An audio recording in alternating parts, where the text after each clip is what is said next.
ఈ రామకృష్ణ ఏం చేస్తున్నాడు? ఏమైనా చేసుకో, ఈరోజు కృష్ణదేవరాయుడిని కాపాడలేవు.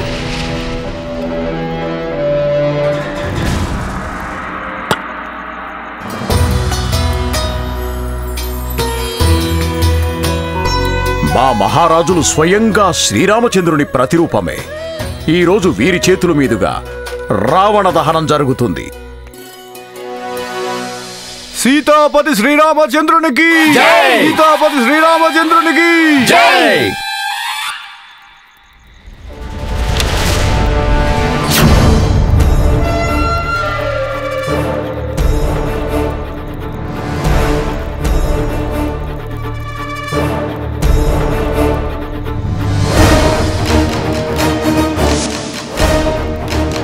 ఇప్పుడు జరుగుతోంది రావణ దహనం. ఇది శ్రీకృష్ణదేవరాయుడికి చివరి రామలీల అవుతుంది.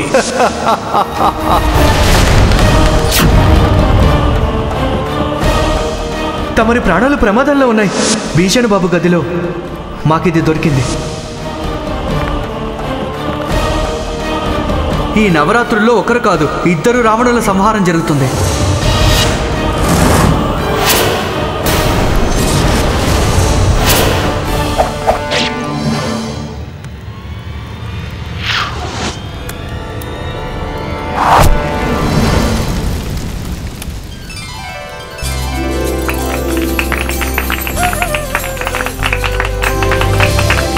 సీతాపతి శ్రీరామచంద్రునికి జై! సీతాపతి శ్రీరామచంద్రునికి జై! సీతాపతి శ్రీరామచంద్రునికి జై!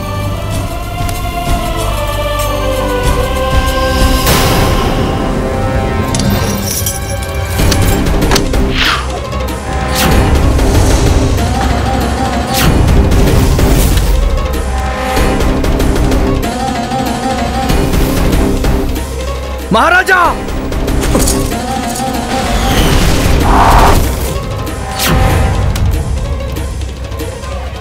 మహారాజా, తమరు బానే ఉన్నారు కదా?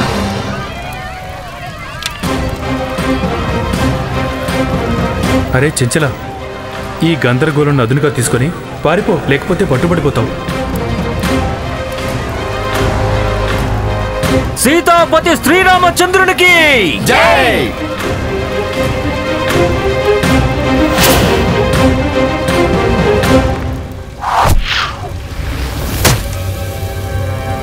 సీతాపతి శ్రీరామచంద్రునికి జై!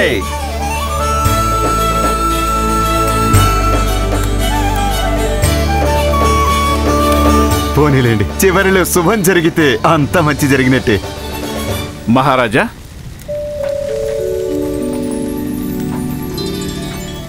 ఏమైంది? మహారాజుల వారి వైపు బాణాలు ఎలా వచ్చాయి? ఏం వెతుకుతున్నారు? భీషణ బాబును వెతుకుతున్నాను. నాకు పూర్తి నమ్మకం ఉంది, అతను ఇక్కడికి ఖచ్చితంగా వచ్చే ఉంటాడు. ఏ అపరాధైనా తన పన్నాగం సఫలం అవుతుంటే చూడాలనే అత్యాశను వదులుకోడు. అతను వేషం మార్చుకుని ఇక్కడ ఖచ్చితంగా వచ్చి ఉంటాడు. అక్కడ చూడండి, అతను వెళ్ళిపోతున్నాడు.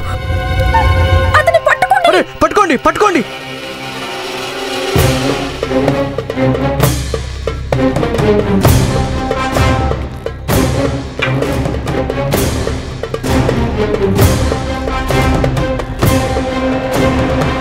ఏమనుకున్నారు? శిక్ష తప్పించుకుని పారిపోవచ్చానా?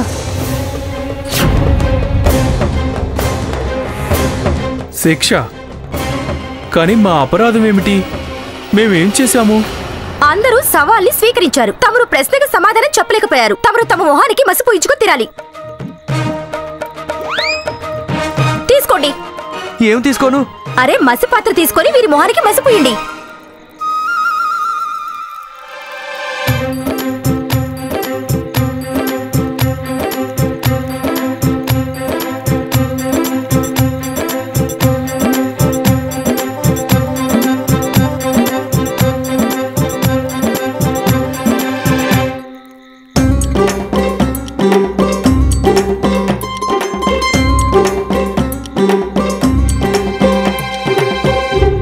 ఈ అవమానానికి నేను బదులు తీర్చుకొని తీరుతాను రామా. చూస్తుండు. ఇక తమరు బయలుదేరండి, నేను వేరే వాళ్ళని వెతకాలి.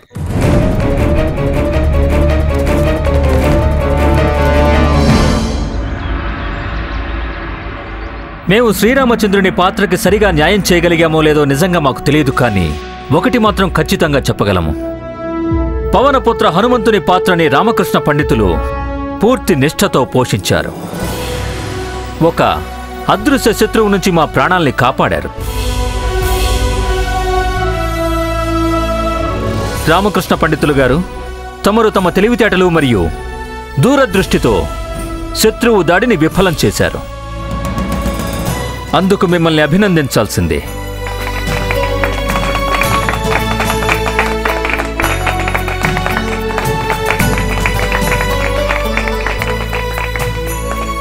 మహారాజా, తమరి ప్రాణాలని రక్షించడం నా కర్తవ్యం.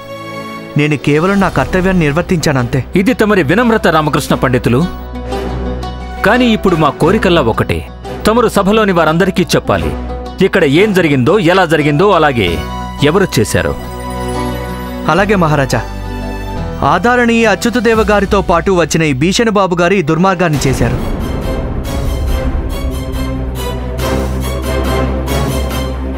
భీషణ బాబు వాస్తవానికి పక్క రాజ్యానికి చెందినవారు. వారు ఏ రాజ్యానికి చెందినవారో ఇంతవరకు తెలియలేదు. కానీ ప్రతిభని బట్టి చూస్తే వారొక విశేషజ్ఞులు. ఆ కారణంగానే రావణుడి విగ్రహంలో ఒక యంత్రం పెట్టారు. దానివల్లే తమరి మీద బాణాలతో దాడి జరిగింది.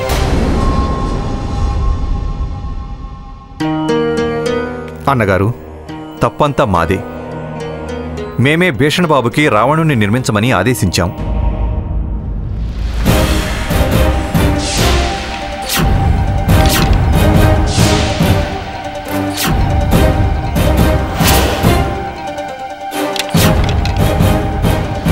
మహారాజా, ఏ విధంగా అయితే రావణుడి మృత్యువుకి కారణం అతడి అహంకారమో, అదే విధంగా భీషణబాబు గారి అహంకారం కారణంగా తమరి ప్రాణాలు కాపాడటం జరిగింది. వారు గనక హెచ్చరికలతో నిండిన లేఖను మనకు పంపించకుండా ఉండుంటే అప్పుడు నేను మంత్రి గారు జాగ్రత్త పడి ఉండేవాళ్ళం కాదు. మేము ఆ పథకాన్ని గంభీరంగా తీసుకునేవాళ్ళమో కాదు. ఏదైతే నేను నది ఒడ్డున విన్నాను, ఇది శ్రీకృష్ణదేవరాయుడికి చివరి రామలీల అవుతుంది. దాని తరువాత తమరి స్థానంలో నిలబడిన కారణంగా ఆచార్యుల వారు ఆ అగ్నిగోళానికి గురయ్యారు. ఆ రోజు మొదటిసారి నాకు అనుమానం కలిగింది. నేను భీషణబాబు గదిలోకి వెళ్ళినప్పుడు అక్కడ నాకు బళ్ళెం పొడిచిన బొమ్మ దొరికింది. అప్పటికే భీషణబాబు రాజ్యం నుంచి పారిపోయారు. వారు రాజ్యం నుంచి పారిపోవడంతో నాకు పూర్తి నమ్మకం కలిగింది మహారాజా, తమరి ప్రాణాలు ప్రమాదంలో ఉన్నాయని. తరువాత నేను ఆ హెచ్చరికలు ఉన్న లేఖని చాలాసార్లు శ్రద్ధగా చదివాను. అందులో ఏ రాసి ఉందంటే ఈ నవరాత్రుల్లో ఒకరు కాదు, 2 రావణులు వధించబడతారని. అప్పుడు నాకు అర్థమయ్యింది, తమరి మీద జరగబోతున్న దాడికి ఖచ్చితంగా రావణుడి ఆ ప్రతిమతో సంబంధం ఉంది అనిపించింది. రావణుడి ప్రతిమని జాగ్రత్తగా చూసినప్పుడు నాకు ఆ యంత్రం గురించి తెలిసింది. మరి రావణ దహనం చెయ్యటమూ ముఖ్యమే, తమరిని రక్షించడమూ ముఖ్యమే. అప్పుడు నేను మహామంత్రి తిమ్మరసు గారిని, ఆధారణీయ అచ్యుతదేవ గారిని కలిసి ఈ పూర్తి పథకం వేశాం. మంత్రి గారు, రావణ దహన సమయంలో మహారాజు గారి మీద దాడి జరగబోతోంది. దయచేసి రాజ్యంలోని సర్వశ్రేష్ఠుడని యంత్ర విశేషకుని పిలిపించారు. అలాగే రామకృష్ణ పండితులు గారు, మేము ఇప్పుడే ఏర్పాటు చేస్తాం. ఇదేంటి? ఇది ఏ ప్రక్రియ అంటే మహారాజు గారి మీద జరగబోయే దాడిని దీనితోనే ఆపగలం. మహారాజులు వారిని రక్షించడానికి మాకు తమరి సహాయం అవసరం. నేను ఏం సహాయం చేయగలను? చెప్తాను, చూడండి. తమరు ఈ ఆట వస్తువులానే ఒక యంత్రాన్ని తయారు చేయాలి. అది మహారాజు వారి రథం కింద సరిగ్గా ఇదే విధమైన శక్తివంతమైన వస్తువు ఉండాలి. ఇక్కడ చూడండి, దీన్ని ఒకవైపు తాడుతో కట్టబడి ఉంటుంది. ఇక తాడుకి మరొక చివర ఎడమ వైపు ఉన్న నా చేతి దగ్గర ఉండాలి. మహారాజు మీద ఆక్రమణ జరిగినప్పుడు నేను ఈ తాడు లాగుతాను. అప్పుడు మహారాజుల వారు ఏ చెక్క వైపు అయితే నిలబడతారో అది బలానికి పైకి ఎగురుతుంది. మహారాజుల వారు గాలిలో ఉంటారు. ఈ విధంగా బాణాల నుంచి మహారాజుల వారిని రక్షించు. రామకృష్ణ పండితులు గారు, తమరు చాలా చక్కని పథకం వేశారు. అవునండి. ఇప్పుడు అర్థమైందా తమరికి ఏం చేయాలో? అర్థమైందండి. మంత్రి గారు, తమరు మహారాజుకి ఈ పథకం మొత్తం చెప్పండి. వారిని సిద్ధంగా ఉండమని చెప్పండి. సరే.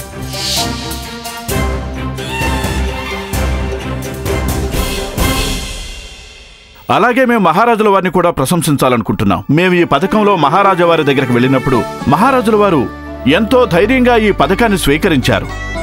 పైగా దాని తర్వాత ఆక్రమణ సమయంలో ఎంతో స్ఫూర్తిగా వారు తమని తాము రక్షించుకున్నారు. మహారాజా శ్రీకృష్ణదేవరాయల వారికి, మహారాజా శ్రీకృష్ణదేవరాయల వారికి, మహారాజా శ్రీకృష్ణదేవరాయల వారికి.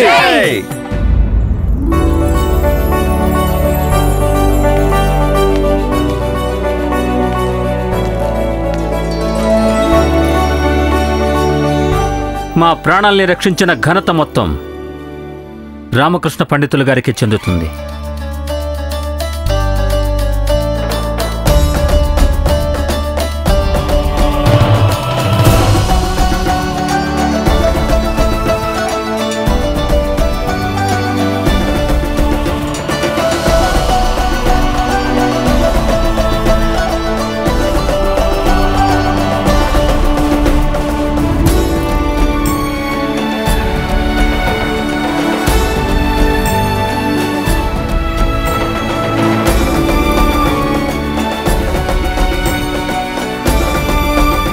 రామకృష్ణ, ధన్యవాదాలు. ఈ రోజు నుంచి మా జీవితాంతం తమరికి రుణపడి ఉంటాం.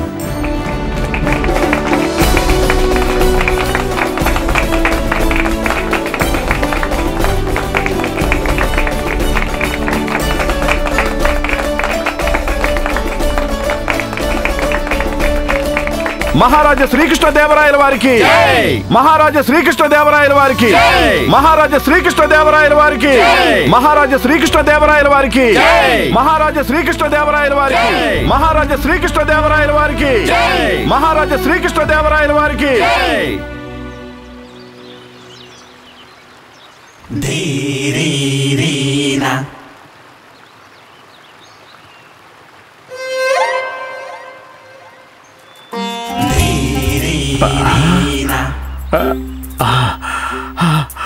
అత్యద్భుతం, ఆనందదాయకం, హృదయాన్ని మైమరిపింపజేసే స్వప్నం.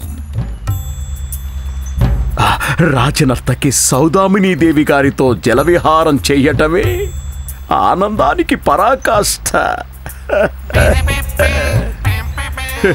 సౌదామిని, సౌదామిని, తమరు ఎక్కడికి వెళ్ళిపోయారు? సౌదామిని, తమరి తత్తు ఇక్కడున్నారు. తమరెక్కడున్నారు సౌదామిని?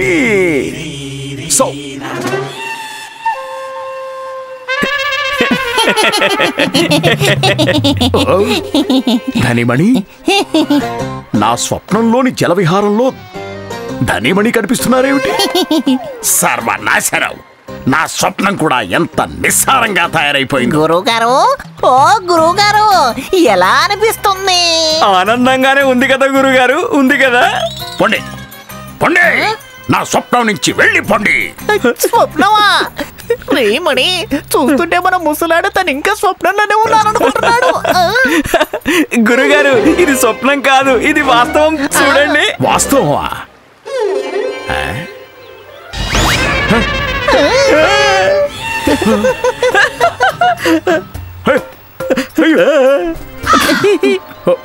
ఇది వాస్తవమా? మరి మా మా పడక గది ఎక్కడా? ఇప్పుడు అడుగుతున్నారేంటి గురువు గారు? తమరి పడక గది తమరి నివాసంలోనే ఉంది కదా. అరే మూర్ఖులారా, మేము ఈ నీళ్లలోకి ఎలా వచ్చాము? మేమున్నాం కదా, మేమే మిమ్మల్ని ఇక్కడికి తీసుకొని వచ్చాము. అవును గురుగారు, మేమే. ఇంతటి దుస్సాహసమా? మీరు నన్ను నిద్రపోతున్నప్పుడు ఇక్కడికి తీసుకొస్తారా? మేం మీ ఇద్దరిని ఇక్కడే ముంచి ముంచి శాశ్వత నిద్రలోకి పంపిస్తాం. వద్దు గురుగారు, వద్దు. గురుగారు చూడండి, మేము తమరిని ఎంత జాగ్రత్తగా చూసుకుంటున్నామో. తమరి మంచి కోసమే తమరిని ఇక్కడికి తీసుకొచ్చాం గురుగారు. మంచి కోసమా? అరే బుద్ధిహీనులారా, దద్దమ్మల్లారా, మూర్ఖుల ద్వారపాలకులారా, ఇక్కడ నీటిలో పడుకుంటే మాకేం మంచి జరుగుతుంది? అక్కడ గురుమాత తమరి పడగది మధ్యలో నీటి కుండం ఏర్పాటు చేయబోతున్నారు కదా. గురుగారు, తమరికి నీటి కుండంలో పడుకునే అలవాటు లేదు కదా, అందుకే మేము తమరిని ఇక్కడికి తీసుకొచ్చాం. నీటి కుండమా? దుష్టులారా, అక్కడే ఉండండి. మేము ఇప్పుడే ఈ క్షణమే మీ దుస్సాహసానికి శిక్ష విధిస్తాం. ఆగండి. చాప ముళ్ళు గుచ్చుకుంది. రే ధని, రే మడి, చాప ముళ్ళు గుచ్చుకుందిరా. వరుణమాల, ఆజ్ఞాపించండి స్వామి, మా ఇష్టదేవ ప్రాణనాథ. ప్రాణనాథుడా? ప్రాణనాథుడంట. ఈ రోజు నీ కారణంగా ఈ మూర్ఖులు నీ నాథుడి ప్రాణాలు తీసినంత పనిచేశారు. శాంతించండి ప్రాణాన్ని ప్రేమించే ప్రాణనాథుడు గారు. ఎలా శాంతించాలి? నదిలో ఈదుకుంటూ వచ్చావు. ముళ్ళు ఉన్న చేపలు ఎక్కడెక్కడ కరిచాయో మేం కనీసం మాటల్లో కూడా చెప్పలేవు. ఇంకా ఒక దుష్ట తాబేలు మా వెంట పడింది. మేమెక్కడుంటే అది అక్కడ, మేమెక్కడుంటే అది అక్కడ, మేమెక్కడుంటే అది అక్కడే. ఒక విషయం చెప్పండి, అసలు ఈ పడక గదిలో జలకుండం తయారు చేయించే ఈ కొత్త నాటకాలేమిటి? మేమేమైనా చేప ఏమిటి జలకుండంలో ఉండడానికి? ఇతను పావు కాబట్టి పుట్టలోనే ఉండాలి. స్వామి కేవలం ఒక్క వారం రోజులు కష్టపడాలంతే. గురువారం జలకుండం తయారు చేయడం ఆరంభం అవుతోంది. ఆ తర్వాత తమరి జీవితంలో అన్ని కష్టాలు తొలగిపోతాయి. అలాగా? అవునండి. చాలా మంచిది. ఒక్క విషయం చెప్పండి, ఈ ఆత్మఘాతక ఆలోచనలు తమరి బుర్రలోకి అసలు ఎక్కడి నుంచి వచ్చాయని? ఈ ఆలోచననా? ఈ ఆలోచన అయితే మహాపండితులు వామాచార్యులు గారి నుంచి దక్కింది. ఏ ఆచారి? వామాచార్యులు వారు. వామాచార్య? అవును స్వామి, అత్యంత జ్ఞాని, మహాప్రతాపి, మహా విద్వాన్, వాస్తు శాస్త్రానికే మహాజ్ఞానులు వారు వామాచార్యులు వారు. ఇక్కడ మేముండగా మా సామ్రాజ్యంలో మరొక మహాపండితులా? ఎవరా దుష్టుడు, మోసగాడు? మా వంటి సాక్షాత్తు పరమశివుణ్ణే దర్శనం చేసుకున్న మహాపురుషుడి మంచి చెడుల గురించి ఆలోచిస్తున్నవాడు. స్వామి, సమయం వచ్చినప్పుడు వారిని తమరికి ఖచ్చితంగా పరిచయం చేస్తాను. కానీ దానికంటే ముందు తమరు ఇంకొక పని చేయాల్సి ఉంటుంది. ఏం పని? తమరు ఆ జలకుండంలో నీటిని నింపడానికి ప్రతిరోజు బ్రహ్మముహూర్తంలో లేచి స్వయంగా తమరి చేతులతో ఆ నదిలో ఒక కుండ నీరు ముంచి ఇంటి వరకు తీసుకురావాల్సి ఉంటుంది. ఇది ఎప్పటి వరకు చేయాలంటే ఆ జలకుండం పూర్తిగా నిండిపోయేంత వరకు. అయిపోయింది నా పని.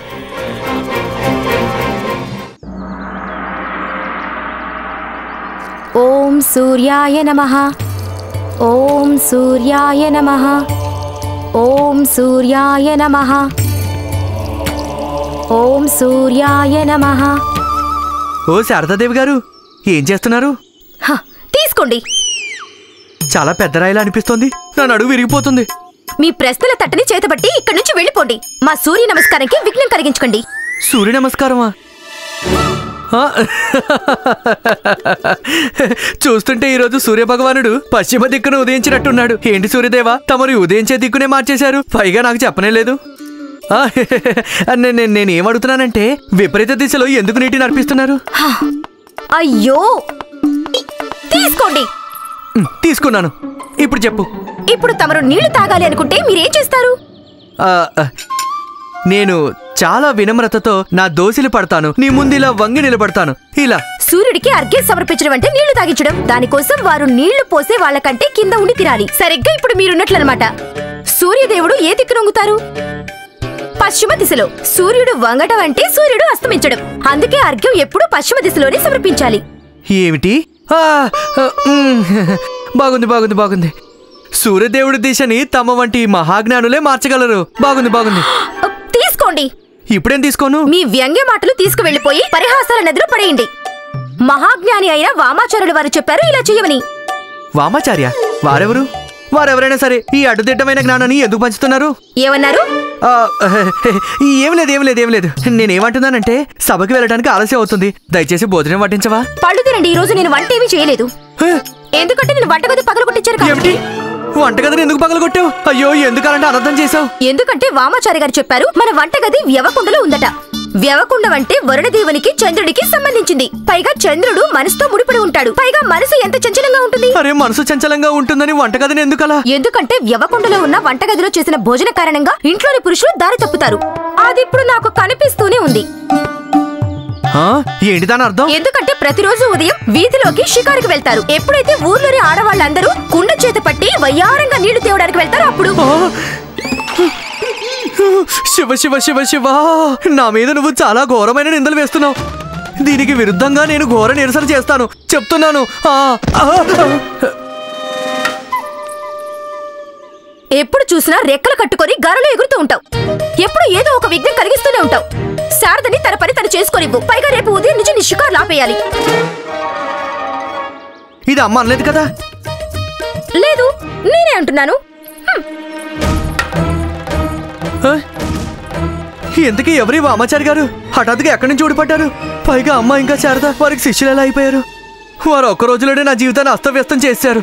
నాకు గనక ఎక్కడైనా కనిపిస్తే అప్పుడు నేను తన జీవితాన్ని అస్తవ్యస్తం చేసేస్తాను.